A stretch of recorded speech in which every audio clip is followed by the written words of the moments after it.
உடல் முழுவதுமே அந்த வெள்ளை வெள்ளையா பக்கா வரும்.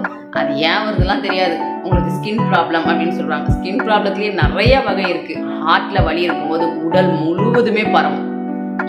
எல்லா இடமும் பரவும். கை கால் மண்டெல்லாம் ஒரு மாதிரி கனமா, ரத்த ஓட்டமே இல்லாம எப்படி உடம்பு இருந்தா ஒரு மாதிரி விறுவிறுன்னு இருக்கும். 15 செகண்ட்ல அப்படியே கட பரவும். அதை நம்ம அப்படியே சொரிஞ்சுக்கிட்டே இருக்குங்க. வெள்ளையா வருது. இதை நான் டேண்ட்ரஃப்னு சொல்லிட்டு எவ்வளோ ஷாம்பு போட்டேன், ஆனால் எனக்கு தீர்வே கிடைக்கல அப்படின்னா. வணக்கம் மேடம். வணக்கம். நுரையீரல் அதிகமா ஹீட் ஆயிடுச்சு அப்படின்னா நெஞ்சு வலிக்கும் அப்படின்னு சொல்லியிருந்தீங்க. வேற எந்தெந்த வகையில எல்லாம் நுரையீரல் ஹீட் ஆயிடுச்சு அப்படிங்கறத நம்ம உடல் நம்ம கிட்ட பேசுது அப்படின்னு தெளிவா சொல்ல முடியுமா? நுரையீரல் காஞ்சு போயிருக்கிறத நம்ம உடம்பு எப்படி பேசும் அப்படின்னா, ஒன்லி இந்த பெயின் மட்டும் கிடையாது. நம்மளுடைய தோல் மூலியமாகவே நம்மளுடைய நுரையீரல் காஞ்சி போயிருக்கா இல்லையான்றதை நம்மளுக்கு அழகாக காட்டி கொடுத்துரும். ஒரு சிலருக்குலாம் தோல் எப்போவுமே ட்ரையாகவே இருக்கும். எவ்வளோ ஆயின்மெண்ட்டு எவ்வளோ க்ரீம் போடுறாங்க, ஆனால் என் உடம்பு தோல் காஞ்சி போயிருக்கு, எண்ணெயிலே நான் குளிக்கிறேன் அப்படி இருந்தாலும் காஞ்சி போகுது அப்படின்வாங்க. அப்படின்னா அவங்களுடைய நுரையீரல் ரொம்ப ட்ரையாக இருக்குது. நிறைய பேர் பார்த்துருப்பீங்க, சின்ன குழந்தைங்களுக்கே தோல் ரொம்ப காஞ்சி போயிருக்கும். சின்ன குழந்தை தான் இருக்கும், ஆனால் கை காஞ்சி போயிருக்கும். அப்போ பிறவிலேருந்தே அந்த குழந்தைக்கு நுரையீரல் காஞ்சி போய் தான் இருக்குது. அதற்கு அம்மா எடுத்துக்கிற உணவு நம்ம அந்த லைனுக்கு போகிறத விட ஃபஸ்ட்டு குழந்தைக்கு நுரையீரல் ஃபுல்லாகவே காஞ்சி போயிருக்கு, பிறந்த குழந்தை. அப்போ நம்ம சின்ன வயசுலேருந்தே அந்த குழந்தைங்களுக்கு கொஞ்சம் காரச்சாரமான உணவு கொடுக்கணும். ஆனால் அந்த குழந்தை இனிப்பு ரொம்ப விரும்பி சாப்பிடும், காரமே தொடாது. அதனால் அம்மாக்கள் என்ன பண்ணுவாங்க, என் குழந்தை இனிப்பு தான் சாப்பிடுதுன்னு சொல்லி இனிப்பான உணவே கொடுத்து இன்னும் நுரையீரலை காய வச்சுருவாங்க. ஸோ அந்த குழந்தைங்களுக்கு சின்ன வயசுலேருந்தே இனிப்பெல்லாம் கட் பண்ணிவிட்டு கொஞ்சம் காரச்சாரமான உணவு கொடுத்து பழக்கணும். இது இல்லாமல் மெயினாக ஐஸு, கூல்ட்ரிங்க்ஸு இதெல்லாம் அவாய்ட் பண்ணிக்கிட்டே இருக்கணும். இதெல்லாம் பண்ணும்போது குழந்தை வளர, ஏன்னா நம்ம ஆல்ரெடி சொல்லியிருக்கோம் பாலியல் சாறு அடுத்த தன்மை. ஸோ சின்ன குழந்தையிலேருந்தே இருக்கும்போது அவள் அடுத்த வயசுக்கு வந்ததுக்கப்புறம், அதாவது அந்த பாலியல் சாறு அடுத்த தன்மைக்கு மாறினதுக்கப்புறம் அந்த நுரையீரல் நார்மலாக ஆரம்பிச்சிடும். ஆனால் இப்போ அதெல்லாம் நடக்கிறதே கிடையாது. ஏன்னா இதற்கு முன்னாடி காலத்துலலாம் எப்படி இருப்பாங்க அப்படின்னா, ஒரு வீட்டில் ஒரு 4-5 குழந்தைங்க இருக்காங்கன்னா அதில் ஒரு குழந்தை ரொம்ப நோய்வாய்ப்பட்டு படுத்தபடியாகவே கிடக்கும். ஏதோ ஒரு தொந்தரவு, ஃபார் எக்ஸாம்பிள் இந்த நுரையீரல் காஞ்சி போனதே வச்சுக்கோங்களேன், அதனால் தோல் ஃபுல்லாக காஞ்சி போயிருக்கும். கிட்னிலாம் ஓவர் ஹீட்டில் இருக்கிறதுனால எப்போ பார்த்தாலும் வீசிங் இருந்துக்கிட்டே இருக்கும். அந்த குழந்தை சின்ன வயசுலேருந்தே அப்படி இருக்கும். ஸோ அந்த குழந்தை அவங்க அம்மாவும் சரி ரொம்ப கேர் எடுப்பாங்க. ஐயோ, எந்த வீட்டில் எந்த சாப்பாடு செஞ்சாலும் இவனுக்கு இது ஒத்துக்காது, நீ இதை சாப்பிடாத, இவனுக்கு யாரும் எது கொடுக்காதீங்கன்னு சொல்லி அவனுக்குன்னு தனியாக கேர் எடுத்து உணவு எடுத்து கொடுப்பாங்க. அந்த குழந்தையும் அந்த இதுலேயே மோல்ட் ஆகிருக்கும். ஆமாம், எனக்கு இதெல்லாம் ஒத்துக்காது, நான் இதை சாப்பிட மாட்டேன், ஐயோ எனக்கு ஐஸா, எனக்கு வேணாம், எனக்கு தேவையில்லை, எனக்கு சாப்பிட்டா எனக்கு வீசிங் அதிகமாகிடும், ஸோ எனக்கு வேணாம் அப்படின்னு சொல்லி ஒரு நோய்வாய்ப்பட்டே ஒரு 13, 13, 14 வயசு வரைக்கும் அப்படி இருக்கும். அதுக்கப்புறம் கொஞ்சம் கொஞ்சமாக அவள் அடுத்த நிலைக்கு போயிடுவா. அதாவது வயசுக்கு வந்துடுறா. அது ஆணாக இருக்கட்டும் பெண்ணாக இருக்கட்டும், அடுத்த தன்மைக்கு மாறினோன்னு அதுக்கப்புறம் எல்லா உணவையும் சாப்பிட ஆரம்பிப்பாள். அவளே சொல்லுவாள் எல்லாருக்கிட்டையும், ஃப்ரெண்ட்ஸ்கிட்ட, நான் சின்ன வயசில் எனக்கு தொட்டதே கிடையாது, ஆனால் எனக்கு இப்போ நான் நல்லாவே சாப்பிட்றேன், எனக்கு ஒன்றும் பண்ணலை. ஏன்னா அந்த தன்மை மாறிடுச்சு. ஏன் அப்படின்னா நம்ம உணவுச்சாரை அந்த 13 வயசு வரைக்கும் பர்ஃபெக்டாக கொடுத்துட்டு வந்தோன்னா அடுத்த தன்மை மாறும்போது உடல் ஆரோக்கியமாயிடுது. ஏன்னா நேற்று நான் ஒருத்தரை பார்த்தேன், நான் சின்ன குழந்தை தான், அந்த குழந்தைக்கு 6 வயசு, கிட்டத்தட்ட 4 வயசுலேருந்தே அந்த குழந்தைக்கு வீசிங், எனி டைம் இரும்பல் இருந்துக்கிட்டே இருக்கும். அப்போ அந்த குழந்தைக்கு நுரையீரல் காஞ்சி போயிருக்கு, கிட்னியும் சூடாயிருக்கு. அப்போ அந்த குழந்தைக்கு என்ன மாதிரியான உணவு கொடுக்குறீங்க அப்படின்னு கேட்டால், அவன் எதுவுமே சாப்பிட மாட்டாங்க. அப்படியே அவன் சாப்பிட்ணுன்னு நாங்கள் நினச்சோம் அப்படின்னா, சிக்கன் கிரேவி வைக்கிறீங்களா, நான் சாப்பிட்றேன், இல்லைன்னா எனக்கு ஐஸ் வாங்கி கொடுக்குறியா, நான் சாப்பிட்றேன், இல்லைனா ஃபுல் அண்ட் ஃபுல் ஸ்வீட்டு தான், இல்லைனா பேக்கெட் ஐட்டம் பர்கரு பீஸா இதுதான். எத்தனை வயசு, 4-5 வயசு குழந்தை, இதை வாங்கி கொடுத்தாதான் நான் சாப்பிடுவேன் அப்படின்னு கட்டாயம். ஓகே, அவங்க அதை வாங்கி கொடுக்குறாங்க, வீசிங் அதிகமாகுது, இரும்பல் அதிகமாகுது. ஆனால் அதனால் அவங்க என்ன கொடுத்துட்றாங்கன்னா மருந்து மாத்திரை கொடுத்துறாங்க. அதை கொடுத்தோடனே நிற்கிது. திருப்பி இந்த உணவில் எந்த மாற்றமும் பண்ணல. எது உடம்புக்கு ஒத்துக்காதோ அந்த உணவை தான் கொடுக்குறாங்க. இது இல்லாமல் இது அதிகமாக வீசிங் வருது, இரும்பல் அதிகமாகனா அதுக்கு மருந்து மாத்திரை, இப்படியே போய்கிட்டு இருக்கு. அப்போ ஆங்கில மருத்துவர்கள் என்ன சொல்லியிருக்காங்கன்னா, இது ஒரு 13 வயசுக்கு மேலே நார்மல் ஆகிடும், கவலைப்படாதீங்க அப்படின்னு சொல்லியிருக்கிறாங்க. அப்போ எப்போ சரியாகும்னா, நீங்கள் உணவுச்சாரை பர்ஃபெக்டாக, ஏன்னா பாலியல் சாறு தொந்தரவு பிறந்ததுலேருந்தே இருக்குது, பாலியல் சாறு தொந்தரவுன்னு நம்ம உடம்பு பேசுது. ஆனால் உணவில் கரெக்ட் பண்ணியிருந்தீங்கன்னா அடுத்த தன்மை மாறும்போது நல்லா இருக்கும். ஆனால் அவங்க கொடுக்குற உணவுச்சாரே பலவீனமாக இருக்குது. ப்ளஸ் இது இல்லாமல் பஃப்பு இது அதுன்னு அடிச்சுக்கிட்டு இருக்காங்க, கெமிக்கல், இதுவும் கெமிக்கல். இப்போ இது சரியாகாதனால அடுத்த தன்மையில் அது மாறவும் வாய்ப்பு இருக்குது. மாறாமல் லைஃப் லாங் அந்த குழந்தை மருந்து மாத்திரை பஃபோடைய உயிர் வாழணுன்ற ஒரு கட்டாயத்துக்கும் வாய்ப்பு இருக்குது. ஸோ அதெல்லாம் சின்ன சின்ன விஷயங்கள், நம்ம உடம்பு என்ன சொல்லுதோ அதற்கான விஷயத்தை கொடுக்கும்போது படிப்படியாக ஆரோக்கியத்துக்கு திரும்பிடலாம். ஸோ இந்த தோல் மூலிமா நம்ம நுரையீரல் காஞ்சி போயிருக்கு அப்படின்னு சொல்லும். அந்த தோல் எப்படி இருக்கும் அப்படின்னா, நார்மலாக இப்போ தான் ஆரம்பிக்குது அப்படின்னா லைட்டாக காஞ்சி போயிருக்கும். பல வருஷங்களாக காஞ்சி போயிருக்குன்னா தோல் வந்து பக்கு பக்கா அந்த மீன் செதில் எடுக்கும்போது எப்படி செதிலாக வருமோ அதே மாதிரி தான் இருக்கும். வெள்ளை வெள்ளையாக ஒரு இடத்துல ஆரம்பிக்கும். நம்மளுக்கு ஏன் வருதுன்னு தெரியாமல் ஆயின்மெண்ட்டோ ஏதோ ஒரு விஷயத்த பூசவும் கிளியர் ஆகும். இப்படி அப்புறம் கொஞ்சம் நாளில் ஒரு வாரத்தில் திருப்பி வரும், இல்லை ஒரு மாதத்தில் வரும். இந்த ஆயின்மெண்ட் இல்லை அப்படின்னாலும் என்னால் சரியாக ஆக மாட்டேங்குது, இந்த ஆயின்மெண்ட் போட்டால் தான் என் உடம்பு நல்லா ஆகுதுன்ற ஒரு மென்டாலிட்டிக்கு அவங்களே வந்துடுவாங்க. நாளாக வருஷங்கள் ஆகும் பொழுது உடல் முழுவதுமே அந்த வெள்ளை வெள்ளையா பக்கா வரும். அது ஏன் வருதுலாம் தெரியாது. உங்களுக்கு ஸ்கின் ப்ராப்ளம் அப்படின்னு சொல்கிறாங்க. ஸ்கின் ப்ராப்ளத்துலேயே நிறைய வகை இருக்குது. ஷிங்கிள்ஸு, சிக்கன் பாக்ஸு, இந்த ரிங் வார்ம் அப்படின்னு சொல்லுவாங்க. இன்னும் சொல்ல போனால் செபோரிக் டெர்மேட்டிட்டிஸு, கான்டாக்ட் டெர்மேட்டிட்டிஸு, ப்ளஸ் இது இல்லாமல் ஹைவ்ஸ் அப்படின்னு சொல்கிறாங்க, இசிமா அப்படின்னு நிறைய பேர் வச்சுருக்காங்க. கிட்டத்தட்ட 14-20க்கு மேலே வந்து ஸ்கின் ப்ராப்ளமே இருக்குது. இத்தனை ப்ராப்ளத்துக்குமே நம்ம உள்ளுறுப்பு பலவீனம் தானா? ஆம். நீங்கள் இதுக்கு உள்ளுறுப்பை சரி பண்ணாலே உங்களுடைய பிரச்சனைகள் 100% கிளியர் ஆகிடும். அதனால தான் இந்த ஸ்கின் ப்ராப்ளம் இருக்கிறவங்களாம் பாருங்கள், வருஷ கணக்கில் மாத்திரையாக இருக்கட்டும், ஆயின்மெண்ட்டாக இருக்கட்டும் பூசிக்கிட்டே இருக்காங்க. இன்ன வரைக்கும் தீர்வே கிடைக்கல. ஏன்னா அவங்க வெளியே இருக்க உறுப்பு, அதாவது வெளியே தோலில் இருக்க அதுக்கு மட்டும் அப்ளை பண்ணுறாங்க, கிளியர் ஆகுது, திருப்பி வருது, இதை மட்டும்தான் சரி பண்ணுறாங்க. உள்ளுறுப்பு என்ன சொல்லுது அதை சரி பண்ணணும்னு யாருமே முயற்சி பண்ணதே கிடையாது. அந்த உள்ளுறுப்பை நீங்கள் சரி பண்ணும்போது 100% இந்த தோல் ப்ராப்ளம் சூப்பராகிடும். ஸோ உடம்பு ஃபுல்லாகவே வெள்ளை வெள்ளையாக பக்கா வரும். ஒன்லி நுரையீரல் மட்டும்தான் காஞ்சி போயிருக்கு அப்படின்னா அந்த வெள்ளை பக்கு மட்டும்தான் இருக்கும், மற்றபடி அரிப்பே இருக்காது. ஒருவேளை எனக்கு அந்த பக்கோட அரிப்பும் சேர்ந்துருக்கு, பயங்கர இச்சிங்காக இருக்குது அப்படின்னா உங்களுடைய ரத்தம் சூடாயிட்டு இருக்குன்னு உடம்பு அழகாக நம்மகிட்ட பேசியிருக்கு. ரத்தம் சூடாயிருக்குன்னா நம்ம பாடியே ஃபுல்லாக ஹீட்டில் இருக்குது அப்படின்னு அர்த்தம். சரிங்க, எனக்கு வந்து வெள்ளையாக பக்கும் கிடையாது, ஆனால் தோல் மட்டும் செம்மையாக அரிக்குது அப்படின்னா ரத்தம் சூடாயிருக்கு. ஆனால் அரித்த உடனே சவுப்பாக ஆகுதுன்னா நம்மளுடைய ஹார்ட், இருதயமே சூடாக இருக்குது அப்படின்னு நம்ம உடம்பு பேசுகிற மொழிகள். ஒருவேளை அந்த அரிப்பு வருது, ஆனால் நான் சொரிஞ்சவொடனே செவப்பாக ஆகலைங்க, ஆனால் கருப்பாக குட்டி குட்டியாக கருப்பாக டாட்டாக இருக்குன்னா நம்மளுடைய கிட்னி பலவீனமாக இருக்குன்னு நம்ம கிட்ட உடம்புல பேசுகிற மொழிகள். ஒன்றும் இல்லை, நீங்கள் எல்லா ஸ்கின் ப்ராப்ளத்துக்குமே வந்து ஒரு ஆயின்மெண்ட் தடவுறீங்க, ஆனால் அந்த சிக்கன் பாக்ஸ், அதாவது சின்னம்மை, இன்னமும் கிராமத்தில் வந்து இதை ஃபாலோ பண்ணிக்கிட்டு தான் இருக்காங்க. அதாவது சின்னம்மை வந்துடுச்சா இது வந்து சாமி குத்தம், ஸோ இதுக்கு மருந்து மாத்திரைலாம் போடக்கூடாது அப்படின்னு சொல்லி ஒரு வேப்பிலையில் படுக்க வச்சிடுறாங்க. குழந்தைக்கு இயற்கை சார்ந்த உணவுகள், கஞ்சி, மசாலா ஐட்டத்தெல்லாம் கட் பண்ணிட்டு வெறும் கஞ்சி, அதுக்கப்புறம் ஒரு 3 நாளாக தலை குத்துறது, ஒரு சில இடத்துல ப்ரொசீஜரை பொறுத்து கரெக்டாக ஃபாலோ பண்ணுறாங்க. நம்ம மருந்து மாத்திரை கொடுக்கல, அவங்க செய்கிற டெக்னிக் என்னென்னா உள்ளுறுப்பை தான் ஸ்ட்ராங் பண்ணுறாங்க. அப்போ உள்ளுறுப்பு ஆரோக்கியமாக இருக்கும் பொழுது படிப்படியாக அந்த சிக்கன் பாக்ஸ்லேருந்து 100% கிளியர் பண்ணிடுறாங்க. ஓகே, அவ்வளோதான், நல்லா ஆயிடுது. ஆனால் நீங்கள் அந்த அதே மாதிரி மற்ற ப்ராப்ளம், அந்த இசிமாவாக இருக்கட்டும், இல்லை பிசாலிரிஸாக இருக்கட்டும், எந்த ஒரு ஸ்கின் ப்ராப்ளத்துக்கும் உள்ளுறுப்பு நம்ம சரி பண்ணாமல் மேலே ஆயின்மெண்ட் போடுறதுனால லைஃப் லாங் அந்த நோயோடையே நம்ம பிரயாணம் பண்ணிக்கிட்டே இருக்கிறோம். இது இல்லாமல் இந்த நுரையீரல் காஞ்சி போயிருக்குன்னா தோல் மட்டும் கிடையாது, ஒரு சிலருக்கெல்லாம் தலையிலெல்லாம் வெள்ளையாக இருக்கும். சும்மாவே இப்படி நீங்கள் எப்போ தேய்ச்சாலுமே மாவாக வரும். நிறைய பேர் கவனிச்சிருப்பாங்க, நான் இப்படியே சொரிஞ்சிக்கிட்டே இருக்குங்க, வெள்ளையாக வருது. இதை நான் டேண்ட்ரஃப்னு சொல்லிட்டு எவ்வளோ ஷாம்பு போட்டேன், ஆனால் எனக்கு தீர்வே கிடைக்கல அப்படின்னா அப்பையும் நுரையீரல் நான் காஞ்சி போயிருக்கேன்னு உங்கள்கிட்ட பேசுகிற மொழி தான். இப்போ எப்படி தாங்க நுரையீரல் காஞ்சி போனதை நான் சரி பண்ணுறது அப்படின்னா, ஒன்றும் பெரிய விஷயம்லாம் பண்ண வேணாம். ஃபர்ஸ்ட் ஆஃப் ஆல் அவங்க இனிப்பு சாப்பிட்றாங்களான் தான் இனிப்பை கட் பண்ணியே தீரணும். நீங்கள் பழங்கள் எடுக்கிறீங்க, நான் பழம் மட்டும்தான் சாப்பிட்றேன் அப்படின்னாலும் பழங்கள் மட்டுமே நீங்கள் வெறும் பழம் மட்டும் எடுத்தாலுமே உடம்பு நோய் தான். அந்த இடத்துல நுரையீரல் குளிர்ச்சி ஆகாது. ஏன்னா அளவுக்கு அதிகமாக குளுமை அடையுது அப்படின்னா அங்கே மண்ணீரலும் ஓவராக குளுமை அடைஞ்சிடுச்சு அப்படின்னு அர்த்தம். ஏன்னா மண்ணீரலுக்கு இனிப்பு சுவை நல்ல பிடிச்ச சுவை, ஆனால் அது அளவுக்கு அதிகமாக நீங்கள் பழங்கள் எடுக்கும்போது அதில் இனிப்பு இருக்கிறதுனால மண்ணீரல் பலவீனம் அடையும் போது நீங்கள் பழங்களாக எடுத்துகிட்டு இருக்கும்போது உங்களுக்கு எப்போவுமே ஒரு டயர்டு ஃபீலிங்காக வரும். ஸோ அப்போ பழங்களை மட்டுமே தாங்க எனக்கு எடுக்கணும்னு ஆசையாக இருக்குது. நான் எப்படி எடுக்கிறது? பழம் எடுக்கிறீங்கன்னா அதில் மிளகு வச்சு எடுங்க. அதனால தான் பழம் சாப்பிடும்போது நிறைய மிளகு தூளை, கல்லுப்பு தூளை அதை ஸ்ப்ரே பண்ணிவிட்டு சாப்பிடுங்கன்னு சொல்வேன் நான் எப்போவுமே. ஏன்னா அந்த இனிப்பு சுவையோடு அந்த கார சுவை, உப்பு சுவை சேரும்பொழுது அந்த கிட்னி எல்லாமே சப்போர்ட் பண்ணும்போது உள்ளுறுப்பு நல்லா ஆக்டிவேட் ஆகும். இது இல்லாமல் இனிப்பு கட் பண்ணணும். அதே மாதிரி ஐஸு, கூலிங் கண்டிப்பாக எடுக்கவே கூடாது, அவங்க தொடக்கூட கூடாது கொஞ்ச நாளைக்கு.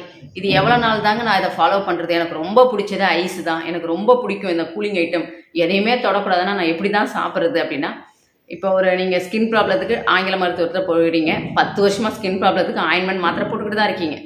ஒரு சுகர் டேப்லெட் போடுறீங்க, லைஃப் லாங் போட்டு தான் ஆகணும்னு சொல்லிடுறாங்க. ஒரு தைராய்டுன்றோம், லைஃப் லாங் போட்டு தான் ஆகணுன்றா நம்ம அதையும் அக்செப்ட் பண்ணிக்கிறோம். எனக்கு பிபி வந்துடுச்சா, நான் வருஷம் வரைக்கும் இனிமேல் நான் இருக்கிற வரைக்கும் இந்த மாத்திரை போட்டு தான் ஆகணும் அப்படின்னு அக்செப்ட் பண்ணிக்கிறோம். அதே மாதிரி நான் என்ன சொல்கிறேன்னா, நீங்கள் இந்த தோல் ப்ராப்ளத்துக்கு வருஷம் ஃபுல்லாக ஆயின்மெண்ட் தடவுறதை விட ஒரு 3 மாதம் இதை 100% ஃபாலோ பண்ணுங்க. சரிங்க, நீங்கள் சொல்கிற மாதிரி நான் 3 மாதம் எனக்கு ரொம்ப பிடிச்ச சுவை, இனிப்பு சுவை, எனக்கு ரொம்ப பிடிச்சது ஐஸ்கிரீம் எல்லாத்தையும் நிறுத்திட்டேன். எனக்கு 3 மாதத்துலலாம் கிளியர் ஆகிடுமானா 100% கிளியர் ஆகிடும். ஒரு சிலரோட அந்த வேரியேஷனை பொறுத்து தான். ஒரு சிலருக்கு இப்போ தான் வந்திருக்குன்னா சூப்பராக மாறிடும்.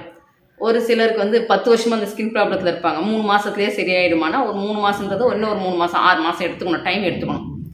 அதிகபட்சம் ஒரு வருஷத்துக்கு தான் உங்களுக்கு முக்கால்வாசிலேருந்து ஒரு 90% கிளியர் ஆகிடும். ரொம்ப ரொம்ப வருஷமாக இருக்குது அப்படின்னா. அதுக்கப்புறம் நீங்கள் இந்த வாழ்க்கை முறை ஃபாலோ பண்ணும்போது சூப்பராக மாறிடும். ஒரு 3 மாதம் நான் ஐஸ் எதுவுமே சாப்பிடாம இருக்கேன், அதுக்கப்புறம் சாப்பிடலாம்னா வாரத்தில் ஒரு நாள், ரொம்ப ஆசையாக இருந்தால் வாரத்தில் ஒரு நாள் எடுத்துக்கலாம். நிறைய பேர் ஃபீல் பண்ணுவாங்க, நான் நார்மலாக இருக்கிறத விட இந்த ஐஸு கூலிங்லாம் அதான் இனிப்பு பொருள், ஒரு பொங்கல் எனக்கு ரொம்ப பிடிக்கும்னு சொல்லி நான் சக்கரை பொங்கல் வாங்கி சாப்பிட்றேன், அன்றைக்கி எனக்கு தோல் பயங்கரமாக அரிக்குது, இல்லை நான் என்னைக்கு இந்த மாதிரி கூலிங்காக சாப்பிட்றேனோ அன்றைக்கி என் தோல் ரொம்ப ட்ரை ஆகுறது எனக்கே தெரியுது அப்படின்னு சொல்லுவாங்க. ஒரு சிலர் கவனிச்சிருக்க மாட்டீங்க, இனிமேல் கவனித்து பாருங்கள். எப்போல்லாம் நீங்கள் கூலிங்கான ஐட்டம், எப்போ இந்த மாதிரி இனிப்பு அதிகமாக எடுக்கிறீங்களோ அப்போல்லாம் உங்கள் தோல் ப்ராப்ளம் இருக்கிறவங்களுக்கு நல்லா ஃபீல் பண்ணலாம். ஸோ இதை வந்து ஒரு 3 மாதமோ 6 மாதமோ கம்பல்சரி ஃபாலோ பண்ணுங்கள். இது இல்லாமல் ரொம்ப தோல் ப்ராப்ளமாக இருக்கிறவங்க ஆயில் அப்ளை பண்ணிக்கிட்டே இருக்கணும். ஒன்றும் இல்லை, செக்கு தேங்காய் எண்ணெய், ஆயின்மெண்ட் போடாமல் செக்கு தேங்காய் எண்ணெய் நைட்டு காலையில் 2 வேளையும் அப்ளை பண்ணிக்கிட்டே இருங்க. வீட்டில் இருக்கிறவங்களா இருக்கீங்கன்னா ஒரு நாளைக்கு 4லேருந்து 5 வேளை தாராளமாக தேங்காய் எண்ணெயை அப்ளை பண்ணுங்கள். ஏன்னா தோல் ஃபுல்லாக காஞ்சி போயிருக்குன்னா அங்கே நுரையீரல் காஞ்சி போயிருக்கு. நீங்கள் நுரையீரலில் போய் எண்ணெயை ஊற்ற முடியாது. தோலில் ஆயில் அப்ளை பண்ணி பாருங்கள், வித்தின் செகண்டில் தோல் அப்சர்வ் பண்ணிவிடும். அவ்வளோ ட்ரைனஸ் இருக்குது. அப்ளை பண்ணிக்கிட்டே இருக்க வேண்டியதான் ஒரு 3 மாதம் தொடர்ந்து. டைம் கிடைக்கும் போதெல்லாம் அப்ளை பண்ணுங்கள். எண்ணெய் ஊற்றுற அளவுக்கு இல்லை, கொஞ்சமாக எண்ணெய் எடுத்து உடம்பு ஃபுல்லாக அப்ளை பண்ணி விடுங்க. சோப்பு போட வேண்டிய அவசியமே இல்லை. இந்த ஸ்கின் ப்ராப்ளம் இருக்கவங்க சோப்பு முதல் தூக்கி போடுங்க. ஏன்னா நீங்கள் சோப்பு போடும்போது அந்த உடம்புல இருக்க எண்ணெய் பசையை வெளியே எடுத்துரும். ஸோ சோப்பு போடாமல் இயற்கை சார்ந்து இந்த தேங்காய் பால் அப்படியே அரைச்சி உடம்பெல்லாம் தேய்ச்சி குளிச்சுட்டு வரலாம். கடல மாவு நைட்டு ஊற வச்சுட்டு மறுநாள் காலையில் அரைக்கும் போது தயிரை ஊற்றி அரைச்சிக்கலாம். அதே மாதிரி பச்சை பயிரை ஊற வச்சு தயிர் ஊற்றி அரைக்கலாம். இந்த மாதிரி இயற்கை சார்ந்த குளியல். உடம்பு ஃபுல்லாக எண்ணெய் அப்ளை பண்ண போகிறீங்க, சக்கரை பொருளை தவிர்க்க போகிறீங்க, கூலிங்கான ஐட்டத்தை எடுக்க போகிறது கிடையாது. இது இல்லாமல் எப்படி எடுத்துக்கலாம் அப்படின்னா, நல்லா காரச்சாரமான ருசியாகவே சாப்பிடுங்க. பசி எடுத்ததுன்னா நல்லா காரச்சாரமாக, அந்த காரம் வந்து பச்சை மிளகா காஞ்ச மிளகா இல்லாமல் நிறையா இஞ்சி மிளகு பூண்டு இதெல்லாம் காரமாக போட்டு தாராளமாக சாப்பிடுங்க. நான் ஒரு குழம்பு செய்கிறேங்க, எப்படிங்க இஞ்சியே எவ்வளோங்க போடுறது அப்படின்னு ஒரு கேள்வி வரும். அப்போ அவங்க இந்த குழம்பு செய்யணும் அப்படின்னா நம்ம வீட்டில் அரைச்ச குழம்பு மிளகாய் தூளை வாங்கி போடுங்க. நம்ம வீட்லேயே அரைக்கணும். நம்ம மிளகாத்தூள் எப்படி அரைப்போம்னா மிளகா தனியா எல்லாம் சேர்த்து அரைப்போம். ஆனால் இப்போ இந்த மிளகாலாம் யாருமே அரைக்கல, வெறும் மிளகா வாங்கி தனி மிளகாய் தூள் போட்டு எல்லா குழம்புலையும் தனி மிளகாய் தூள் தான் போடுறாங்க. ஏன்னா எல்லா இன்க்ரீடியன்ஸையும் யார் வறுத்து காய வைக்கிறது அப்படின்னு அதில் ஒரு சோம்பேறித்தனம் வந்து வெறும் தனி மிளகாய் தூள் தான் நான் எடுக்கக்கூடாதுன்னு சொல்லுவேன். மற்றபடி இந்த கலவையாக சேர்ந்த மிளகாய் தூளாக இருந்தால் கொஞ்சம் எடுத்துக்கலாம். 2 டீஸ்பூன் போகிற இடத்துல 1.5 டீஸ்பூன், அதில் மிச்சம் இஞ்சி பூண்டு இதெல்லாம் இடித்து போட்டு ஒரு குழம்பு வச்சு சாப்பிடுங்க. இந்த மாதிரி காரச்சாரமான உணவு ரொம்ப முக்கியமானது. இந்த மாதிரி காரமாக இப்போ எடுக்கிறீங்க, அவங்க வீட்டில் இப்போ நான்வெஜ்ஜே செஞ்சுருக்கீங்க, நல்ல மிளகு போட்டு செம்ம காரமாக இருக்குது, நல்லாவே இருக்குதுன்னு வச்சுக்கோங்களேன், நல்லா ருசியாக இருக்குதுன்னு சாப்பிட்றீங்க. நாக்கு ஃபுல்லாக கொஞ்சம் எரிய தான் செய்யும், காரமாக இருக்கும். தண்ணி குடிக்கக்கூடாது. அந்த காரம் இயற்கையாகவே அடங்குற வரைக்கும், அதுவாக நார்மலாக அந்த காரம் போய் நார்மலாக ஆனதுக்கப்புறம் நீங்கள் தண்ணி குடிச்சிக்கலாம். இதெல்லாம் சின்ன சின்ன டிப்ஸு. இதை ஃபாலோ பண்ணும்போது உங்களோட நுரையீரல் காஞ்சி போகிறதுலேருந்து வெளியேறலாம். இன்னொரு சில பயிற்சிகள் மூலியமாகவும் நுரையீரல் காஞ்சி போகிறத கிளியர் பண்ணலாம். அது எப்படி பண்ண போகிறீங்கன்னா, ஜஸ்ட்டு தினமுமே ஒரு 3 செகண்ட் தான் இந்த பயிற்சியை பண்ண போகிறீங்க. உங்களுடைய இந்த பகுதியில் ஜஸ்ட்டு ஒரு 10 தடவை, அதே மாதிரி இந்த பக்கமும் ஒரு 10 தடவை. காலைல எந்திரிச்சு நீங்கள் தூக்கத்துலேயே ஒரு 10 தடவை நல்லா டச் பண்ணலாம். இந்த இடத்துல அதே மாதிரி 10 தடவை. அதே மாதிரி இந்த பகுதி, இந்த குழி பகுதியில் ஜஸ்ட்டு ஒரு 10 தடவை, இந்த பக்கமும் ஒரு 10 தடவை. இவ்வளோதான். தினமுமே இதை செஞ்சுட்டு வாழ்க்கை முறையும் நம்ம சொன்ன மாதிரி ஃபாலோ பண்ணிக்கிட்டே போய் பாருங்கள். உங்களோட நுரையீரல் படிப்படியாக மாறுறத கண்கூட பார்க்கலாம். ஒரு மாதம் தொடர்ந்து இதை செஞ்சுட்டு உங்கள் ஸ்கின் எல்லாம் பாருங்கள், உங்களுக்கே சின்ன மாற்றம் ஃபீல் ஆகும். நெஞ்சு வலி அப்படின்னு சொன்னாலே அது ஹார்ட் அட்டாக் அப்படின்னு நிறைய பேர் நினைச்சுக்கிறாங்க.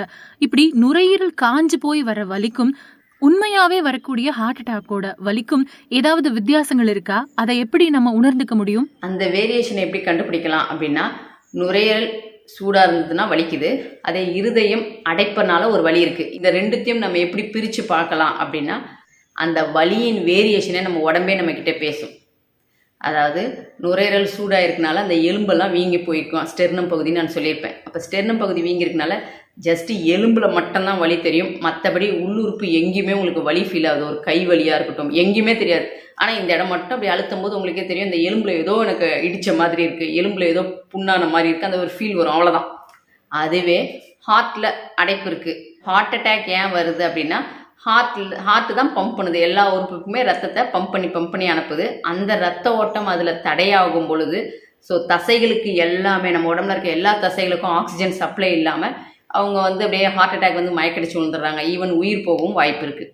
சரி, நிறைய பேருக்கு ஹார்ட் அட்டாக் வருது, ஆனால் வந்து எல்லாருமே வந்து உயிர் போலையே. அதில் ஒரு சிலர் வந்து ட்ரிப்ஸோ ஏதோ சம்திங் ஒரு ப்ரிகாஷன் பண்ணி உடம்பு நல்லாயிடுறாங்க.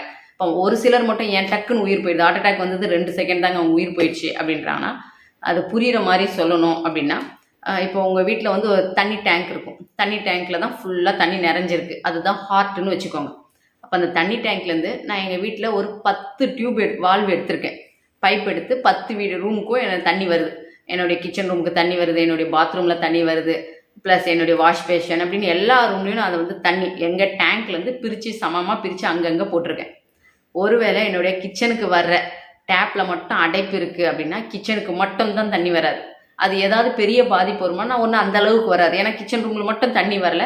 ஸோ நான் என்ன பண்ணுறேன்னா, அதை அடைப்பு எடுக்கணும், ஆனால் எடுக்கிறதுக்கு வாய்ப்பு இல்லை அப்படின்னும் போது மற்ற ரூம்லேருந்து எடுத்து அந்த கிச்சனுக்கு யூஸ் பண்ணிப்பேன். ஒருவேளை இன்னொரு ரூம் என்னுடைய வாஷ் பேஷன்லேயும் தண்ணி வரலன்னா, மிச்சம் 8 ரூமில் இருக்க தண்ணி எடுத்து நான் அட்ஜஸ்ட் பண்ணி யூஸ் பண்ணிப்பேன். ரொம்ப மெயினான வால்வ்லேயே எனக்கு அடைப்பாயிடுச்சு. அதாவது உங்கள் ஹார்ட் வந்து ஒரு 10 உறுப்புக்கு ரத்தம் சப்ளை பண்ணிகிட்ருக்கு, வயிறுக்கு, கல்லீரல், பித்தப்பை அப்படின்னு ஒரு உறுப்புக்கும் ரத்தம் சப்ளை ஆகிட்டு இருக்கு, ஏன்னா அதான் பம்ப் பண்ணுது. ஒருவேளை வயிற்றுக்கு போகிற ரத்தம் ஓட்டம் சரியாகலன்னா வயிறு அஜீரணமாக இருக்கும், கேஸ் ட்ரபிளாக இருக்கும், கொஞ்சம் அந்த பெயின் லைட்டாக ஃபீல் ஆகும். உடனே ஹாஸ்பிட்டலுக்கு போனோன்னா ஒரு ட்ரிப்ஸ் ஏற்றினோன்னா, ஏன்னா அங்கே மட்டும்ன்றதுனால அந்த வயிறு என்ன பண்ணும், மற்ற உறுப்பு எல்லாம் அதை ஹெல்ப் பண்ண ஆரம்பிச்சிடும். ஓகே, நீ எடுத்துக்கோ, ரத்தம் உனக்கு வேணுன்றதை வாங்கிக்கோன்னு சொல்லி. அதுக்குள்ளேயே நம்ம ட்ரிப்ஸ் ஒரு ஃபஸ்ட்டு ப்ரிகாஷன் எடுத்து வீட்டுக்கு வந்தோன்னா ஓகே நல்லாயிருக்கும்.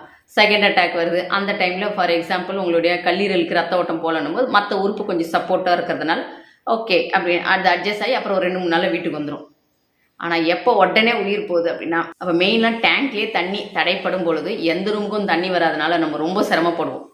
அதே மாதிரி மெயினாக ஹார்ட்லேயே அடைப்புன்னு இருக்கும்போது எந்த உறுப்புமே ரத்த ஓட்டம் சரியாக இல்லாதனால வித்தின் செகண்டில், என்ன தசைகளுக்கு எதுவுமே ஆக்சிஜன் கிடைக்காதனால வித்தின் செகண்ட்லேயே உயிர் போயிடும்.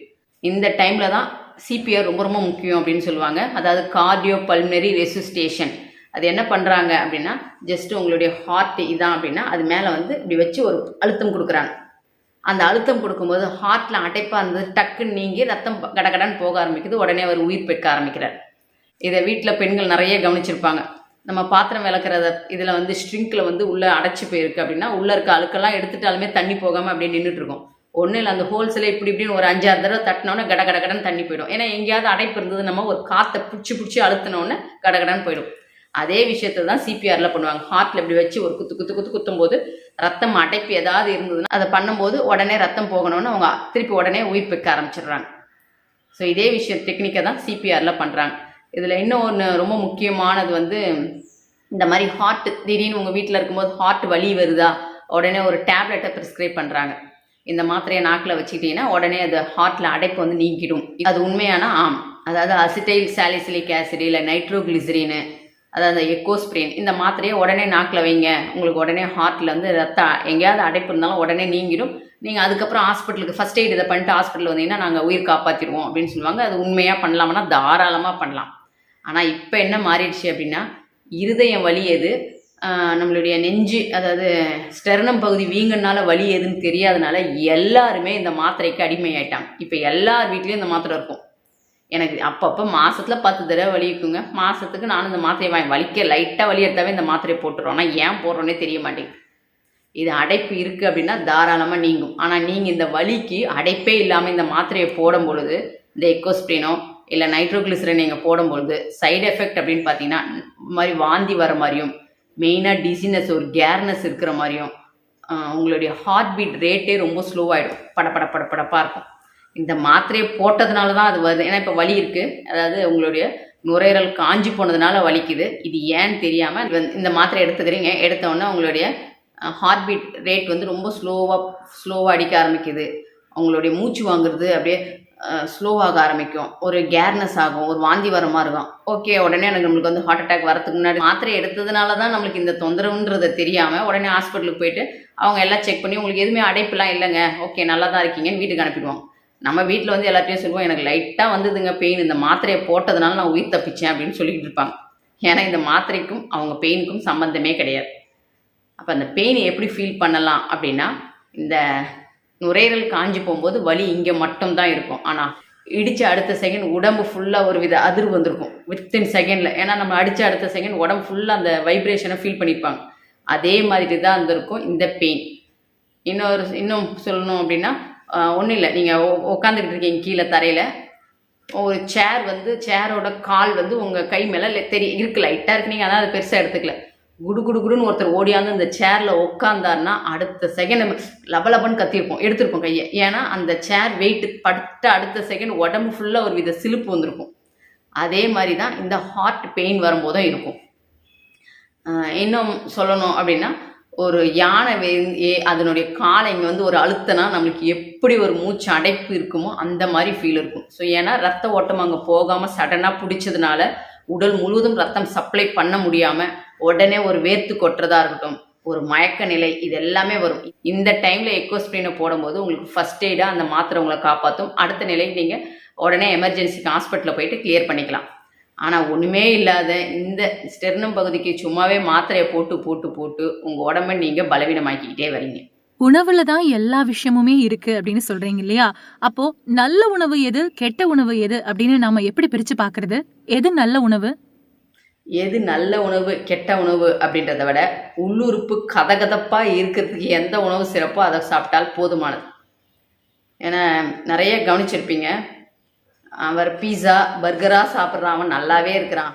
நான் வந்து பார்த்து பார்த்து நல்ல உணவு பழங்களாக இருக்கட்டும், அல்லது வந்து இந்த கேழ்வரகு அடை, கேழ்வரகு மாவில் செஞ்ச தோசை, சிறுதானிய உணவுகள் அப்படின்னு தான் நான் பார்த்து பார்த்து சாப்பிட்றேன். ஆனால் நான் என்னால் நோயோடையே நான் உட்காந்துருக்கிறேன்.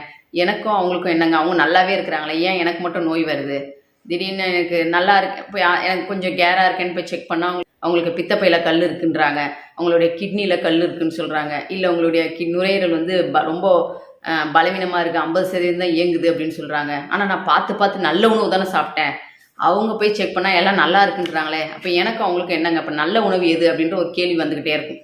இந்த இடத்துல உணவை தாண்டி பசி எடுத்து சாப்பிட்டாலே போதுமானது. அப்போ தான் உள்ளுறுப்பு கதகதப்பாக இருக்கும். பசியை தவிர்க்கும் பொழுது தான் உள்ளுறுப்பு கதகதப்பே மிஸ் ஆகுது.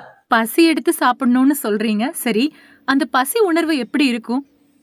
ஆமாம், இந்த கேள்வியும் கேட்பீங்கன்னு நினச்சேன். பசி எப்படி எடுக்கும் அப்படின்னா, நம்மளுடைய வயிறானது பாருங்க, பசி எப்படி எடுக்குன்னே தெரிய மாட்டேங்குது இப்போ இருக்க தலைமுறைக்கு. ஏன்னா நம்மளுடைய மென்டாலிட்டி எப்படி இருக்குன்னா, ஒரு நாளைக்கு 3 வேளை கண்டிப்பாக சாப்பிட்டே ஆகணும். அதுவும் வளர்கிற பசங்களா 3 வேளை இல்லை, நீ 5 வேளை கூட சாப்பிடு அப்படின்னு சொல்லி நம்மளை பழக்கிட்டாங்க. நம்மளும் அதே மாதிரி பசிக்குதோ பசிக்கலையோ 3 வேளை 5 வேளை சாப்பிட்டுக்கிட்டே இருக்கும். இப்படி சாப்பிட்டு சாப்பிட்டு தான் நோயோடு உட்காந்துக்கிட்டு இருக்கோம். பசி எடுத்து சாப்பிட்டாவே போதுமானது. அந்த பசி ஃபீல் எப்படி இருக்கும் அப்படின்னா, ஒன்றும் இல்லை, நீங்கள் இப்போ வயிறு வந்து ஒரு வித கப்பன்னு எரியுதுன்னு வச்சுக்கோங்களேன், அது பசிக்குதா இல்லை எரியுதானே யாருக்கும் தெரிய மாட்டேங்குது. பசி வேறு மாதிரி இருக்கும், எரிச்சல் உணர்வு வேறு. ஃபார் எக்ஸாம்பிள், இப்போ பசியாக எரிச்சலான்னு கண்டுபிடிக்கணும் அப்படின்னா, இப்போ ஏதோ ஒன்று வயிறு கப்பன்னு ஏதோ பண்ணுது, இவ்வளோண்டு தண்ணியை கொஞ்சம் குடிங்க. குடித்த அடுத்த செகண்ட் அந்த எரிச்சலோ இல்லை அந்த கப்பன்னு ஏதோ பண்ணுறது அடங்கிடுச்சு அப்படின்னா அது உண்மையான பசி கிடையாது. நீங்கள் உங்கள் வேலையை பார்க்க போயிடலாம். ஆனால் நான் இவ்வளோ தண்ணி குடித்தேன், அப்படி வித்தின் செகண்ட் திருப்பி எனக்கு வருது, எனக்கு திருப்பி அந்த கப்பன்னு தோணுது அப்படின்னா அப்போ அது உண்மையான பசி.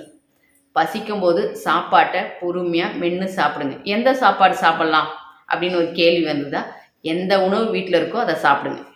ஒன்றும் இல்லை, ஒருத்தர் காலையில் வந்து பசி எடுக்குதுன்னு வச்சுக்கோங்களேன். ஃபார் எக்ஸாம்பிள், ஒருத்தருக்கு நல்லாவே பசிக்குது, காலையில் நல்ல உணவே சாப்பிட்டார், கேழ்வரகு அடையோ ஏதோ கேழ்வரகு மாவில் ஒரு தோசையை ஊற்றி சாப்பிட்ருக்காரு, நல்ல உணவு தான், பசி எடுத்து தான் சாப்பிட்ருக்கார். அதுக்கப்புறம் அவருக்கு மதியம் பசியே கிடையாது, 4 மணி வரைக்குமே பசி கிடையாதுன்னு வச்சுக்கோங்களேன். அவ்வளோதான், போதும். ஆனால் நம்ம என்ன பண்ணுறோம், 2 மணிக்கெல்லாம் அடுத்த ரவுண்டு சாப்பிட்ணுன்றதுனால திருப்பி ஒரு சிறுதானியத்தில் ஏதோ ஒரு விஷயம், சிறுதானியத்தில் கஞ்சோ இல்லை ஏதோ பொங்கலோ கிச்சடி பண்ணி மதியம் சாப்பிட்றோம், நல்ல உணவு. ஆனால் பசியே இல்லாமல் நீங்கள் சாப்பிடும் பொழுது அந்த இடத்துல இந்த சிறுதானியமாக இருந்தாலும் அங்கே உடம்பே விஷம்தான். இன்னொருத்தர் அவரே இதே மாதிரி காலையில் ஒரு 4 இட்லி சாப்பிட்றாருன்னு வச்சுக்கோங்க, 4 இட்லி இல்லை 4 சப்பாத்தியே சாப்பிட்றாரு. சாப்பிட்றாரு. மதியம் 1 மணிக்கு தான் நல்லா பசிக்குது. 1 மணிக்கு நல்லா பிரியாணி சூப்பராக சாப்பிட்றாரு. திருப்பி அவருக்கு 8 மணிக்கெல்லாம் பசிக்குது. திருப்பி 8 மணிக்கும் ஒரு 4 இட்லியை சாப்பிட்றாரு. அந்த உடம்பு அவரை கதகதப்பாக வச்சுக்கும்.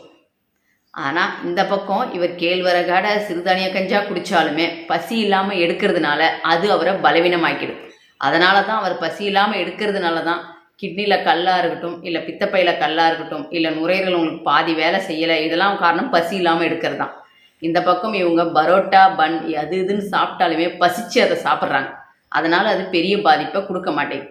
ஸோ அதனால் நல்ல உணவு கெட்ட உணவை தவிர்த்து பசி எடுத்து சாப்பிடுங்க.